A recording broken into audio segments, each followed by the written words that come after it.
Hello, and welcome to Social Legal Literary, a student run venture committed to provide excellence in law, literature, and social issues. Today, in our Reform in Legal Education interview series, we will be interacting with Professor Dipika Jain.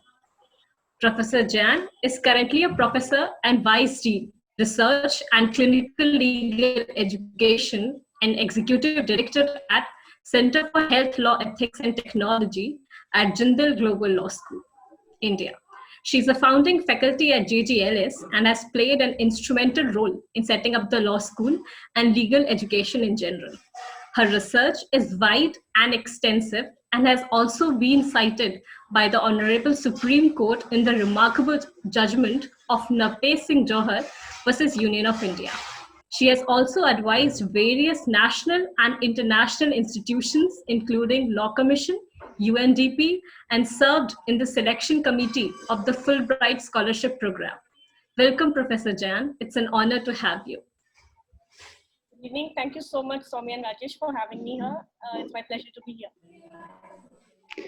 So, ma'am, starting with my very first question, do you think legal education in India requires some rethinking? Since you were the academic dean at Jindal Global Law School for a long time, you have designed the legal curriculum at JGLS. You have been hosting workshop and pedagogy and research. How can we reimagine legal education in India? And according to your view, what are the current challenges, ma'am? So Rajesh, I just wanted to qualify by saying that I'm speaking from my limited experience at teaching only at Jindal Global Law School. And I graduated from Campus Law Center in Delhi. So precisely my experience is as a student from Campus Law Center and as a teacher of faculty at Jindal Global Law School. So I'm going to speak from that experience. I think we do need to imagine legal education. And I think there is, the need to reimagine or undertake legal reforms for legal education has been there for a long time. The reforms have started in 60s and 70s, and there have been several committees, several reports over time about how do we go about reforming legal education.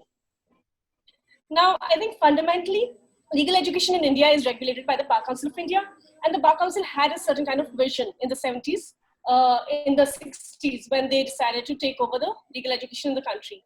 And one of the primary vision was to provide professionals and technocrats for the bar and which translate 90s also to the law firms, which is the market. So I think fundamentally legal education in India has a market-oriented approach. And I think it should basically move away from that market-oriented approach, and it should be focusing on the pursuit of knowledge. There should be some kind of romanticism in the idea of education beyond the technicalities and the mechanical understanding of what is required for you to be a good lawyer. And fundamentally, we know that after 5 years of legal education or even 3 years, there is a lot of mobility in the way you want to practice law or be a certain kind of lawyer. For example, I have moved from litigation to research to now teaching. And I think I was the recruitment chair at JGLS for a long time. And I saw a lot of people from law firms wanting to take a break, coming and wanting to take up academia as a career, or a lot of people moving to judiciary after years of practice. So in that sense, we're not only focusing on one kind of legal practice. I think, and we need to meet aspirations of multiple people and multiple industries, including the idea of social justice lawyers. Now, the vision of legal education in India is very problematic, I think, because it's incompatible with the very requirement to have lawyers who can be socially conscious, critically thinking citizens. And I think the regulation is number one. That is the problem. Now this regulation is supposed to be, so the Bar Council members are supposed to be consulting with the law schools and instituting reforms and designing curriculums. I don't think that happens. And the last reforms that happened were in late 1990s. Most of these curriculums, if you look at the Bar Council curriculum, when I was academic dean, I had the opportunity to look at some of these curriculums. They've been designed, first of all, the Bar Council tells you exactly what to study. So they will tell you these are the subjects that are compulsory and you need to study them. And they will also tell you what to study in those subjects, which is highly restricting, right? And if you look at the list, subjects like human rights are not even compulsory. So for example, very interestingly, I read the 1988 Curriculum Development Committee report that Professor Upendra Bakshi had drafted as the chairman of the committee, and and he had very categorically looked at social curriculum and looked at the idea of social justice within this curriculum by proposing introduction to courses like law and poverty. Then that was followed up by CDA. This report was followed up by Justice MD Committee report in 1994, which suggested other sort of mock, moot court, modern lecture methods, tutorials, some kind of pedagogical shift in curriculum. But most of the objective here in the second committee report was to cater to the bar again. Some practical skills that the lawyers can have at the bar. Now, there was another conference in 1886, which is really important. And that looked at a very comprehensive, and that was the time that they were also thinking of doing the national law school.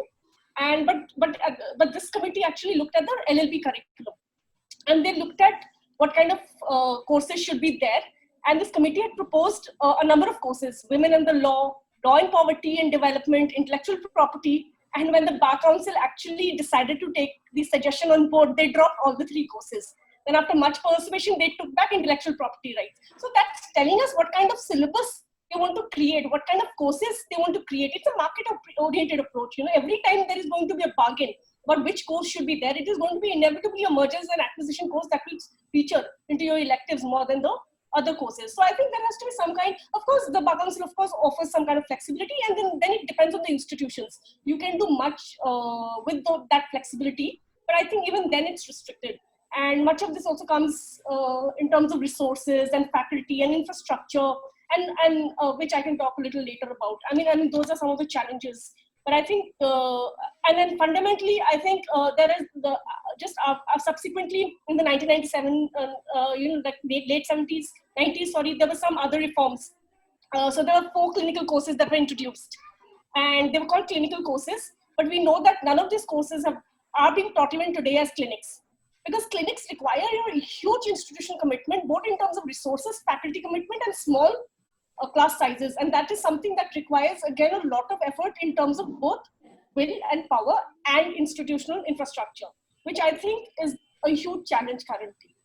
I think I just want to also say that as a teacher, when I reflect on legal education as an academic dean that I was when I was the academic dean, and now as a research dean, and as a teacher who's taught many of these courses in the classroom, I often think that that it's time to ask some hard questions. For example, do we want to live in a society where education is based on the ability to pay? Most of these law schools that have some kind of elite reputation are the ones that you need to be able to afford that education, number one. And then we have to talk about diversity, right? Diversity is a very important, again, something that Professor Shamnath Bashir was deeply invested in, and a lot of his writings reflect that conversation. Now every time we talk about diversity, how do we make this conversation meaningful? Is it only diversity, or is it also inclusivity? Inclusive spaces. How do we talk about that, right? When we say, and there's this constant thing about we need better lawyers. You always hear institutions lamenting about lack of better lawyers. And then my question would be, what kind of lawyers, and who should be a better lawyer? What kind of, like a better technocrat? So I think those questions also need some kind of understanding. Beyond that, beyond the curriculum and beyond the institutional structures, coming back from what Professor Bakshi said, end of the day, it's also the classroom space, which is regulated by the faculty. And now this classroom space also, there is much reform required in the classroom space and the way the pedagogical structures work in legal classrooms. So for example, how do we think about practicing compassion, care, and empathy in a classroom, right? How do we make our classrooms less hierarchical? How do we collaborate with our students to collectively deprivilege ourselves and our institutions? And why should we only have this one Muslim student being a native informer in a family law class? Or a one Nepali or a one Dalit student in your classroom sort of informing on the reservation debate?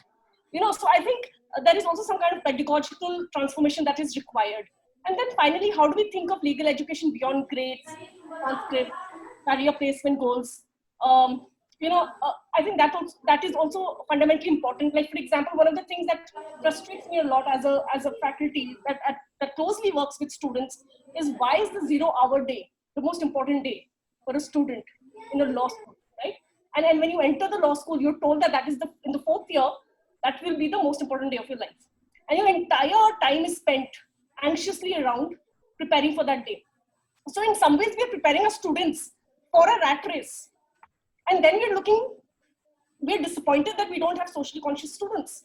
So I think somewhere there is some kind of mismatch in the way we want to structure our expectations, our vision, and then what we expect our students to then perform. How do we actually celebrate? Like for me, for example, sometimes I feel like, how do I celebrate this deeply reflective paper written by my student on the film Foundry? And how do I thank the student? And how do I express my gratitude? As a law teacher, that's one of the moments that is very important. So I think it's really important to understand how do we engage with kindness demonstrated by students to their fellow classmates, or how do we engage with a beautiful concert performed by a student, or a street play designed by a student. So I think we need to dismantle many of these structures of excellence that we have right now institutionalized, to have an education that is grounded in a way that allows us to collectively reflect on inequalities in our society that we inhabit, and also to understand the role of law both as emancipatory and oppressive. And I think once we do that, I think there can be some kind of reflection and change. I'm hoping. Yes, ma'am. It would be wise to say that the compassion, the change in course, or as you have also pointed about the diversity and representations, would be 4 or 5 factors which needs to be changed or included in the legal curriculum in totality. Yes, ma'am. Soumya. Yeah. So Yes, I ma'am. think. Yes, ma'am. Go ahead. So are you asking about like legal curriculum and the focus on empathy and compassion? Yes, ma'am. Soumya. Yes, Soumya. Ma'am, with this point, as you have already stated about compassion, empathy, law and poverty. So with this, we'll begin with our next question, which states, Malika Parsarthi and Stuti Shah, in their article titled, Why Law Schools Need to Focus on Empathy and Compassion, they argued that law students' ability to recognize pain experienced by the others, it decreases over the length of time, to a point where they become desensitized and begin to accept the things the way they are. They suggested the incorporation of various subjects like law and poverty, as you have already stated, which was the brain child of Professor Upendra Bakshi, and law and ethics, law and literature, which will ultimately alter law students' response by making them more sustained, kind, and effective. So, ma'am, what are your opinions on the same? So yeah, I think yes, definitely. I think these courses are very important, and I think law students do respond differently to these courses. But I think fundamentally, I think there is also a problem in the way, and I think there's a lot of disagreement amongst people who teach law. But I think the 5-year, so if you look at a typical student, if I look at one of my students, they study for 5 years. They study 50 odd courses over 5 years, and they spend 75 hours of time in 75 hours over 15 weeks a semester in a classroom, especially in Jindal. That's what we do. Now, can you imagine how many, the students are overburdened, overworked, they're anxious, and there is a constant expectation that for them to perform well in all the subjects they study, right? And like I said earlier, that some of these subjects are mostly focused on corporate or international law and less on social subjects or theoretical subjects, right? Because of the natural choice that you will gear towards, there's an assumption that you will gear towards a certain kind of profession in future. I think that is really problematic. First of all, I don't see, for example, undergraduation, when I did political science, for example, I only did 10 subjects over 3 years. And if I did 10 subjects over 3 years, it was an honors course. I don't think I studied, I learned anything less, right? So I think, I don't know if we need 50 subjects, quite frankly. And I don't know if we need 5 years to study law. So I think there has to be some kind of conversation or reflection on that. And I'm sure there can be a lot of disagreements or agreements on that. The second thing is, so if we don't need so many subjects, how do we streamline our education in a way that the foundational years are spent on engagement with basic principles, theories, and interdisciplinary context? And I think that is more important than so this addition of subjects. Every time a banking firm comes to your institution and they say that if you have a banking course, only then will we recruit your students. Now, I find that extremely numbing for multiple reasons. Every time there is a new exciting course, air and space or artificial intelligence, it has to be on your curriculum, right? Which means that the moment that happens, you will throw out law and poverty, you will throw out law and social transformation. That's how things work because of the 50 courses. Now, I actually fundamentally don't think you need to study so many courses. What you need is you need basic courses and very good pedagogical practices uh, where you can engage with these basic principles and foundations of law. And I think you need to basically ensure that your classrooms are spaces where students can A, dream, and B, think critically. And once you empower your students to do the two, I think they can read. Like, for example, the judges were sitting on the courts right now, Supreme Court, they all studied in traditional law schools, right? They didn't study sexuality. They didn't study artificial intelligence. There were no subjects like that. But they're able to engage with those subjects, right? So I think it's really important to empower our students with analytical, critical thinking, and to just let them know that they can do what they want to do, and that should make them happy rather than burden them with these multiple meaningless assignments after assignments, 10,000 words a semester. I have a lot of empathy with the way students engage, the students are, and I think I find that while the subjects are very important, there has to be some kind of balance between corporate and international subjects and the social science subjects. For example, I'll give you an example. In 2003, we undertook a lot of reforms at Jindal, and we introduced Jindal Global Law School, and we introduced 5 main subjects. And there was a lot of resistance from students because we introduced subjects like jurisprudence too. Now, jurisprudence 1 is a subject it's a compulsory bar council compulsory subject. Every school in the country studies that subject. Now, jurisprudence 1 is, as you know, it's a subject that looks at analytical traditions in the study of jurisprudence, right? But so we decided to, what you actually study, 7 white continental men is what you're studying essentially, right? So we decided to then introduce jurisprudence 2, which is basically in conversation with jurisprudence 1, where we do a deeper exploration of some of the critical approaches to law and legal scholarship.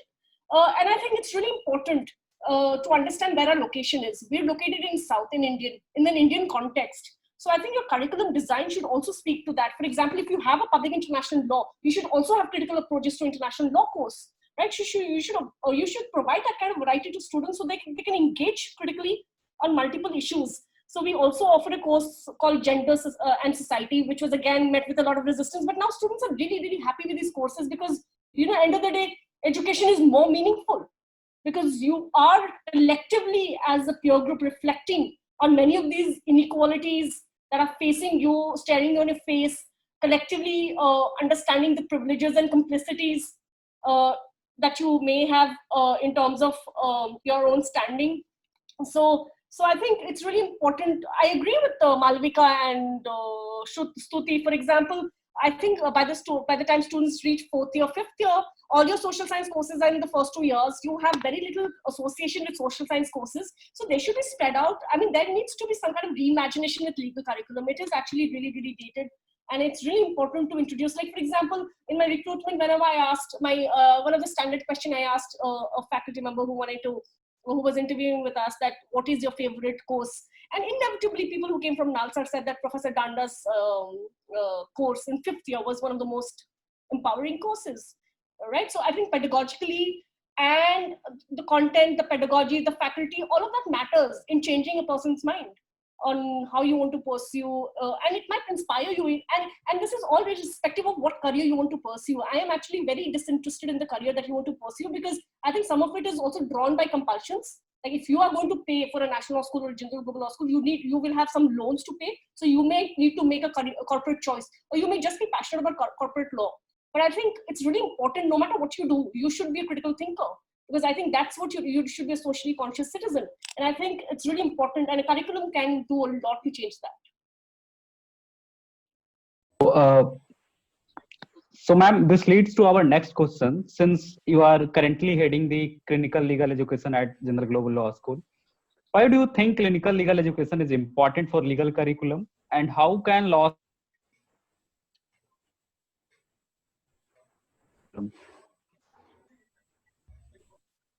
Yes, ma'am. Yeah, Rajesh. So, yeah, clinical legal education, it's a role that I've recently taken up. I've been teaching a clinic since 2013. So I think clinical legal education, undoubtedly has a great transformative potential, not only for students who are a part of it, but also for local communities and law schools itself, the institutions itself. It allows to build bridges between institutions and civil society, teaches students practical skills, provides a means of legal assistance and justice to those who otherwise may not be able to access it. However, we know that legal practice in India is restricted in the sense that faculty can't really appear in the court and knock in students. So in that sense, I think the mandate for legal education, clinical legal education is very limited as opposed to US, where it's rather broad. So I think we have to keep that in mind. But having said that, clinical legal education may also offer opportunities to students to work on socially relevant issues and enable a process of learning and unlearning that reveals the emancipatory potential of the law. So I think with an institution commitment to justice, education, and emancipatory pedagogy, there can be some kind of sort of dismantling of hierarchical education by treating students not merely as subjects, but as critical and active agents of change within and beyond their communities. Having said that, I think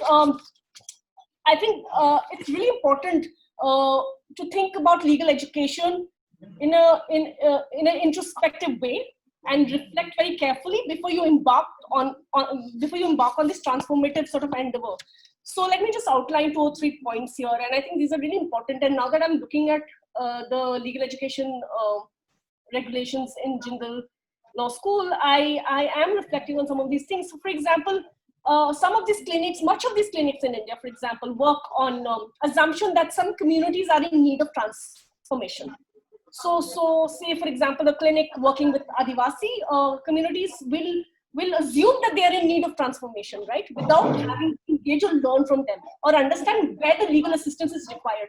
Because end of the day, it is a professional service you're offering, right? So there has to be some kind of conversation with the client, but here there is some kind of assumption. So I think,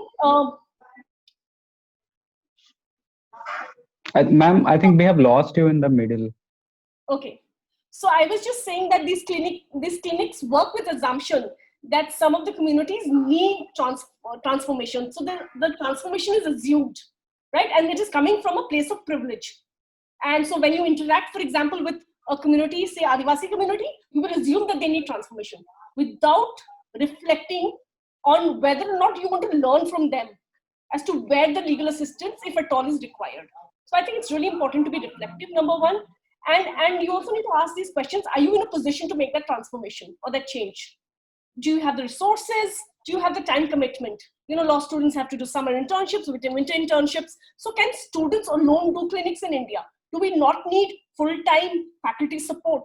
Do we not need full-time non-teaching faculty support that can support these clinics? So I think there has to be some kind of commitment, institutional commitment, which I think has been lacking for a long time in terms of having very institutionalized clinical structures. So one of the fundamental questions in clinic, which comes up quite often, is how do we think about unequal power relationship between communities and law students and faculty?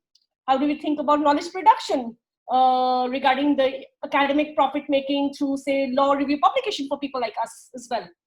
How do you how do we locate ourselves in these clinical projects? So I think there has to be a lot of reflection before you embark on a clinical legal education and see how it can actually be transformative, rather than this feel good idea of going into the community, doing a few interviews, coming back and feeling that I think there has to be some kind of constant structured change. And I think that, so this reminds me, for example, of this article that I often read with our interns, which is that which is an article by Ivan Ilyich, which talks about how good intentions are not enough, right? So just by having good intentions, you can't actually bring about change. It's very important to do deep reflections on who you're changing, how you're changing. Are you changing? Are you a part of the change, or are you actually catalyst for that change? So I think some of these questions are really important. But I think there are also issues like funding, for example. There are a lot of issues like funding, not having full-time staff, like I said earlier. So I think clinical legal educations are really important, but I think we need larger and greater institutional commitment, full-time faculty and funding for these things to happen. And of course, a deep reflection on what you're doing and what the result should be, and how some of these questions should not be coming from you, and it should be coming from the community when you're engaging with them. And I think these questions are really fundamental.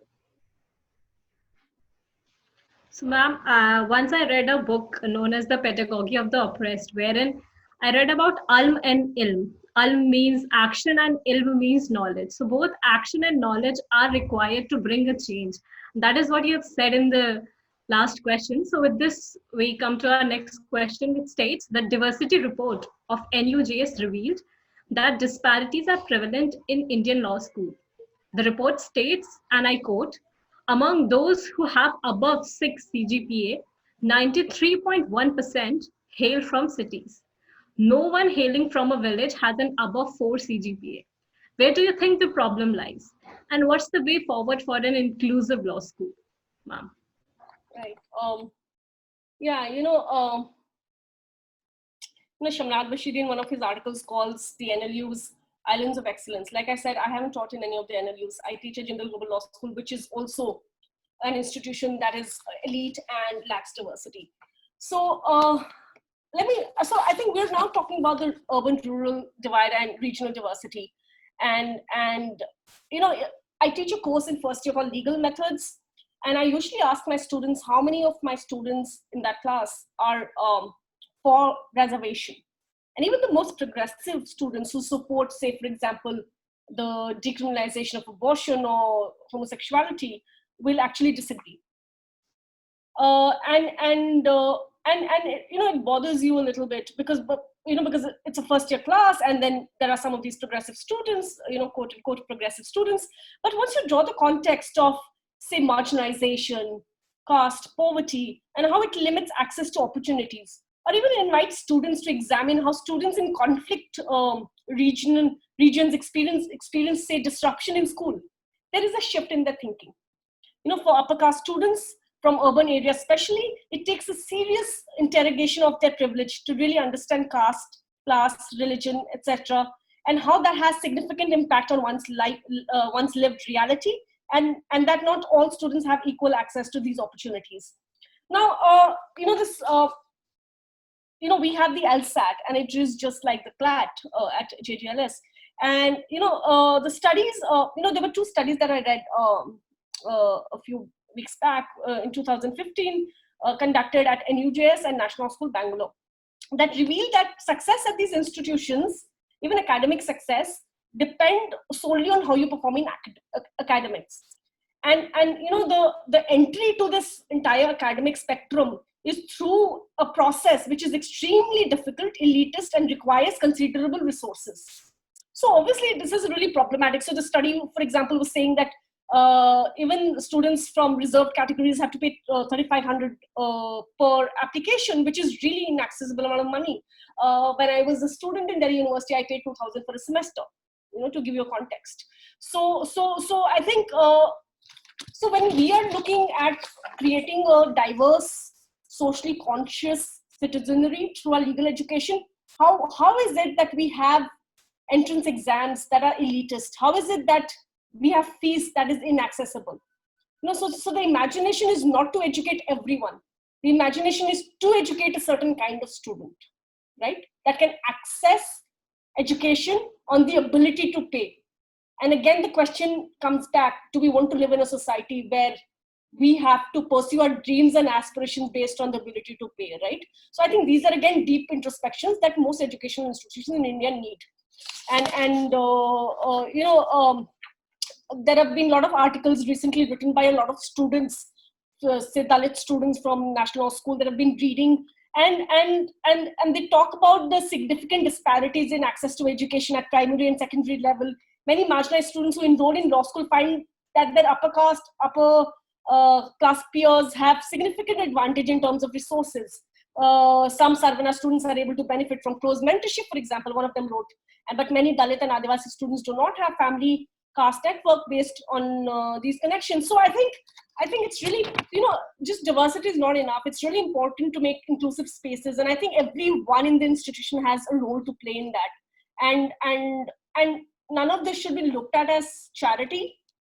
It is something that our society cannot afford. They cannot afford homogeneous structures, homogeneous institutions, and I think at basic level, it should come down to access. I think I read this article by Shamnad, which said that national law school graduates are, some of those, some of the top students actually cater to some of the top leading firms, right? But he also wrote in his article how that some of these are not accessible to students from the reserved category because they do not perform very well in the academic, right? Now, the thing is, once you actually, like for example, if you take a student from one of the regions, like from where I grew up in Darjeeling, for example, and then we had these, because it can be sometimes sort of a volatile conflict zone. We have some, strikes and curfews all the time. So our studies get disrupted.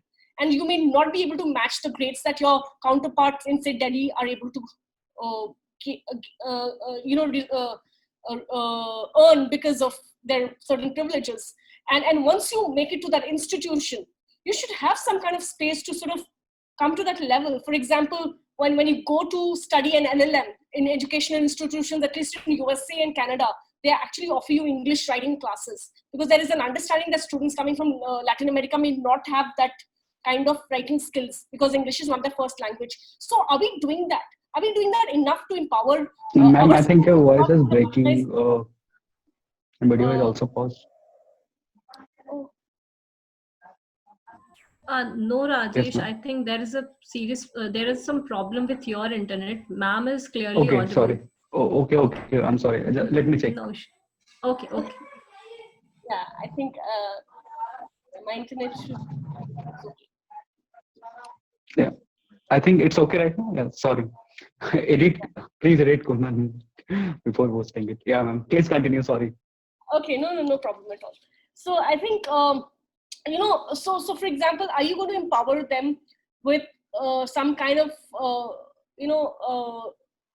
sorry, I lost my thought. I think I was talking about how some of these establishments create institutional structures to sort of create some kind of facility for students who may not have had the same opportunities to enhance their writing skills or have a certain vocabulary or understanding of text. So I think it's really important for our institutions to provide that kind of platform where they can actually, where students from who are behind can be taken along with other students. And I think it's really, and I think pedagogical practices by faculty can also play a huge role in that.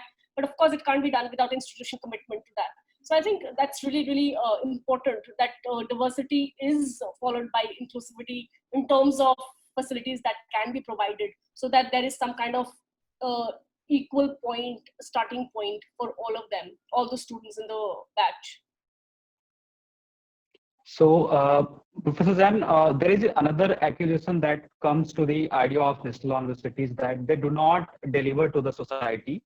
And it has been failing that in achieving the intrinsic objective of strengthening to the bar and bench, because most of the judges comes from the traditional law college, as you have also mentioned in the previous answers. So, ma'am, do you think that NLUs do not look beyond the corporate competitiveness? Do you think the space for social contribution has shrunk in Indian law schools, particularly in the context of national law schools? Yeah. Thank you, Rajesh, for that question. I feel like, I don't know why every conversation about legal reform in India is centered around NLUs. I think in a year there are 2,500 graduates from NLUs collectively, and Delhi University Right, alone has 1,500 graduates every year. There are public institutions like University of Kashmir and Dipika University, Jamia Millia University, Aligarh Muslim Aligarh University. There are many of these universities that offer law degrees. So every time, if you're going to focus only on the 2% of our graduates or these institutions of excellence, which have huge limitations, as has been outlined by many other scholars, including Shamnad, I don't think it's helpful. I think we need to look at legal education in the entire country and look at all institutions collectively. I think just looking and focusing on NLU is not helpful at all. And I think it's really important to, or NLU, or for that matter, even private universities. I think it's really important to look at what is ailing legal education in India. If it's funding, that has to be tackled. Of course, funding is one of the main issues why the fees is so expensive and why there is no subsidy from the government, etc. Right? So I think it's really important to move beyond this understanding of legal education in India is equivalent to national law school education in India. I think we need to move beyond that and look at look at many other traditional law schools. For example, there are many good graduates graduating every year from government law school, Mumbai and ILS Pune, but also Dipika University or Meerut University. I mean, there are many universities that are offering legal degrees, right? But because of lack of infrastructure, lack of faculty members that can contribute, or like curriculum problems or regulation by Bar Council of India, all of that is what is really problematic. And I think the conversation needs to be holistic. We need to move away from this NLU reform issues. And I think that's one way to think about legal education reforms in India. And I think like for example, the very objective of NLUs, for example, if you read the very objective of NLUs was to strengthen the bar and bench, I think is very flawed. The very idea that you want to actually have a legal education that wants to strengthen bar and bench is flawed, because then you can't keep asking, lament about the lack of social justice lawyers in India. Then you continue to keep saying that is your main objective. Like I said earlier, I think it's really important to look at legal education as any other kind of education, which is pursuit of knowledge, not just sort of creating or training technocrats for certain kind of profession. And like I said, the profession is so fluid. So it doesn't even make sense. I don't know what you're catering to by the end of it. So I think it's, like for example, there's a really nice article that I happened to read by Professor S.P. Sathe. So when there was a conversation about NLU being set up, Professor Sathe wrote in 1974 an article where he was very skeptical about this idea of national schools that was introduced, teaching, especially in the context of teaching reforms. And he questioned if these institutions would not further tilt the balance against marginalized persons and make the course content highly profession oriented. And it's no surprise that actually we are today debating the same issue after 40 years. There was already a subtle warning there, right? So I think of course, there is no doubt that these are centers of excellence. I think there are some really good students, but it's really important to ask, who are these students? These are upper class students, right? So, or even the private institutions, what kind of students are you engaging with? I think these are some very fundamental questions we need to ask and move away from the vision that we originally had for the legal education.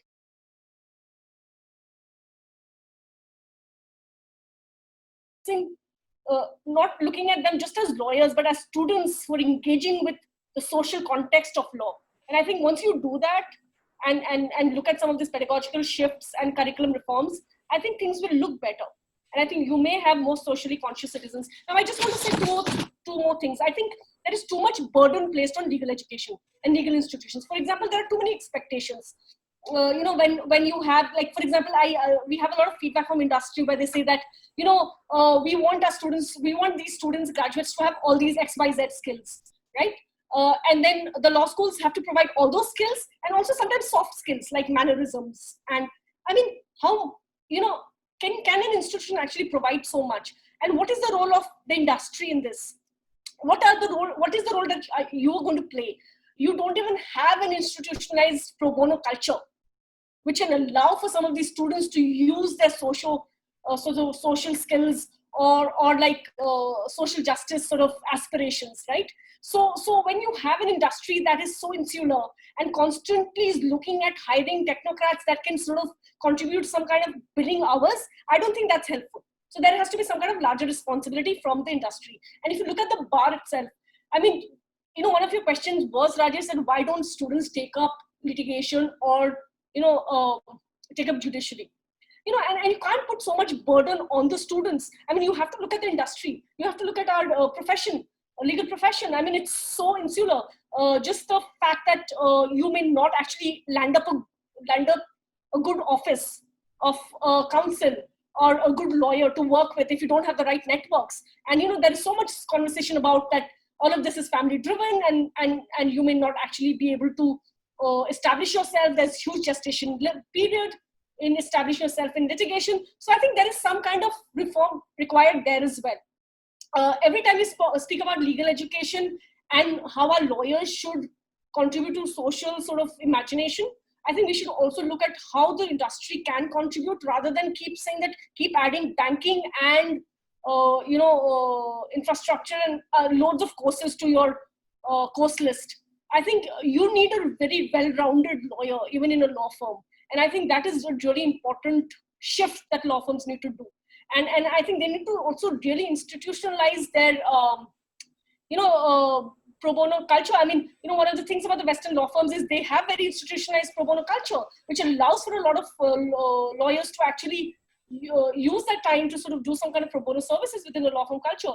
And I think like I said again earlier, I am not into this thing about telling students, please don't do law firm.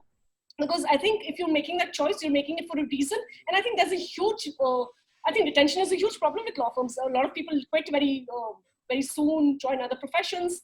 So I think there are people who will stay there for a few years, but there are also people who like corporate law. And we're not looking at a world where we will not have corporate law firms, right? So how do we actually have critical thinking lawyers who will create these spaces for pro bono services, will create these burden sharing on pro bono services? I mean, there is so much conversation about legal aid lawyers not being able to sort of fresh graduates not being able to take up legal aid lawyering or social justice lawyering. It's so difficult.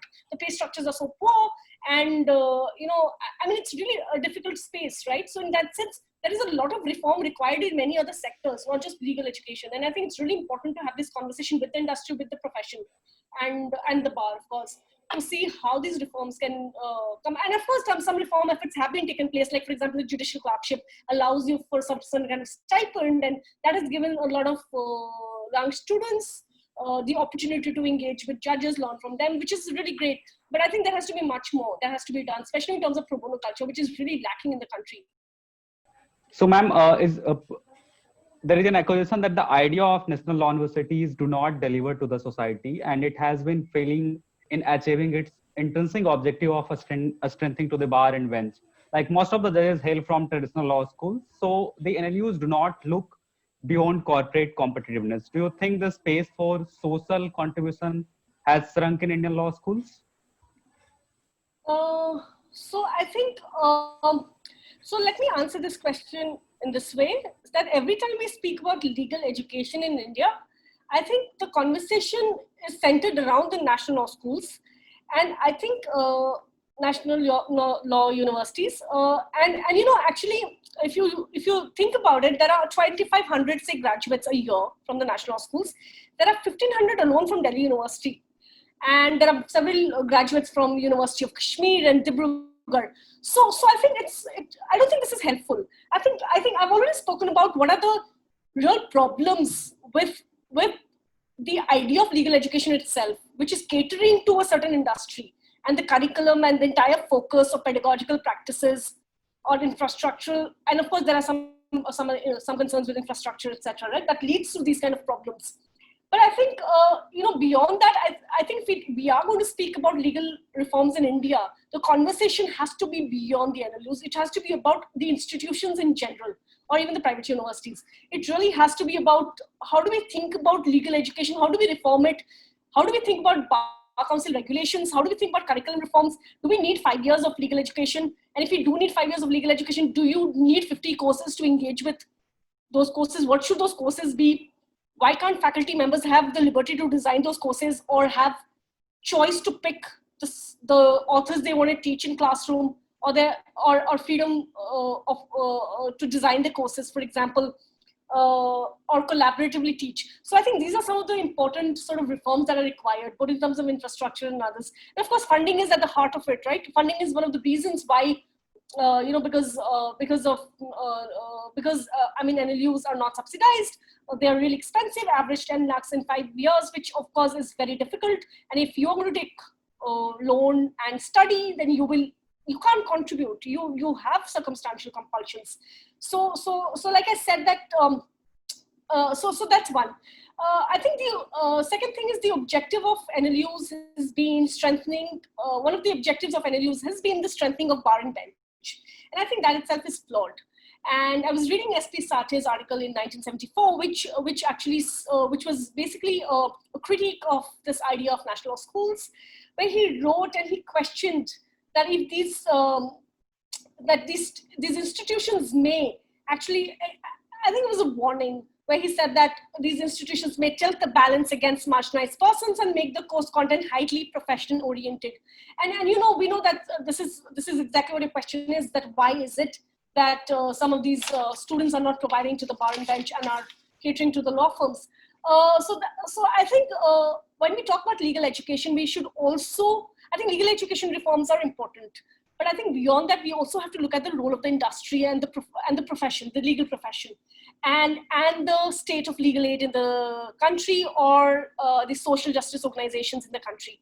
So, for example, every time you speak to an industry law firm partner or a person from the industry, they would like your graduates to study a certain kind of course, right? And they would like you to have all kind of legal skills, the writing skills, the reading skills, the comprehension skills, but they also want you to have soft skills like mannerisms and how to talk to clients. How can all of this be burdened on an institution alone? How can law schools meet so many expectations and different expectations from different industry folks? So I think it's really important that industry takes some burden and does some kind of training, may say in the first 6 months.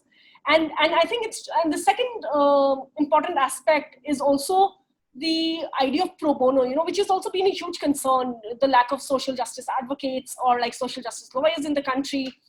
And like the other is some, in a workshop, some people were saying that, just San Francisco alone has 2,000 legal aid lawyers. India collectively does not have 2,000 legal aid lawyers. And I think, so we know about the infrastructural problems with these legal aid organizations. But I think the industry should also play a larger role. So, for example, pro bono is not institutionalized at all in the Indian law firm framework, and the question is, why is that so? So why should you not socially contribute? And and one or two law firms, I think 3 or 4 law firms. There's a study by Arpita Gupta that talks about 3 or 2. She interviewed 3 or 4 law firms to sort of understand their pro bono culture, and what she found was that they do it, but on a very ad hoc basis. And the pro bono and they call it the happy billing, which is basically an idea that you can pay whatever you like. So in that sense, it's not really pro bono. Pro bono is really making access to justice accessible to people, marginalized communities where it is not currently accessible for reasons of fees or resources or even regional distances. For example, people coming from Tripura to Supreme Court. I mean, how is that going to, if you want to file an appeal from Tripura High Court to Supreme Court, that will require some kind of resources, right? So we need people to pitch in. And I think it's really important that law firms take responsibility. And the second thing is the legal profession. And we already know that, I mean, there's no news. I mean, Bar and Bench and Live Law has been covering a lot of these articles about how there has been so much, the industry is insular. If you want to be a part of litigation, we can't actually hold this against the students. I think that if they don't want to take up litigation, because I think there is some kind of intimidation. Which chamber will you get into is, I think there is a certain kind of prerequisite in which chamber, what kind of chamber you will get into. There is a gestation period. There might be circumstances where you may not be able to take that up. You might not find the right mentor. So I think it's really, I think it's to do, I think legal education and lawyers who can sort of contribute to the legal profession or social justice lawyering has to do a lot with how the profession is structured. And I think that conversation has to be with the legal reforms. Conversation has to be with the judiciary, with the law firms, with the legal profession, with the social justice lawyering, and understand how you can collectively create a society where law is more accessible. And when people are engaging with what they really want to do beyond the circumstances. And I think if you just made legal education, affordable, for example, I think we will see a lot of people taking these things up. And of course, and you have to create a diverse curriculum where you not only cater to students who want to take up law firm, but also students who want to take up litigation. You need to have series of courses that are litigation focused, or series of courses that are social justice focused, like clinical courses, for example, should be compulsory. So I think it's really important to do all of that. Ma'am, with this, we'll start with our last question of today, which is, if we compare institutions imparting legal education with other institutions, we can find there is less gender parity in law colleges. In fact, there is a report from America that in 2016, female enrollment in law colleges was more than males. Also, in general, as compared to other educational institutions, law has seen more female enrollment in recent years. What are your views on the same, ma'am? I think you're right. I think there has been some, since the time I graduated, which was 2004 also, there are definitely more women students in the classrooms. You can see that in university enrollments. There was a article carried by Bar and Bench, which also discussed how NLUs, for example, are now, they have equal numbers as of women lawyers as men. I think the problem, I think that's a good thing. That's a good thing. I think there's some kind of gender parity in the classroom, and I think that's a good thing. But I think the problem is when when this does not translate into legal opportunities and legal employment. So, for example, what does it mean for law schools to see more enrollment by women if this does not mean that women can enroll into, say, litigation or judiciary? Now, if I were to look at the survey from 2020, there are only two Supreme Court justices who are right now women, right? And there are only 78 women High Court justices across the country. Now, so this is, there are a lot of articles that suggest how it is really difficult for women to be in the litigation career. And there are, of course, the hostile work environment and sexual harassment is some of those things that come up quite often. But also, it's also the not having the facilities for crash, for example, when you have to balance your, if you make reproductive or heteronormative choices of marriage and having children, then you need facilities for that as well. So, Supreme Court got its crash only very recently, so which means that women who are practicing the Supreme Court now have the opportunity to have their children taken care in the crash on the Supreme Court premises, but that was not the case earlier. So I think that's one. How that does, I think legal education may not translate into legal employment for women. So, for example, you will see a lot of women who are law firm associates, but very few who are law firm partners. So there was a study, for example, even in the US in 2013, which suggested that 44% of the women in law firms are associates, but only 20% are partners.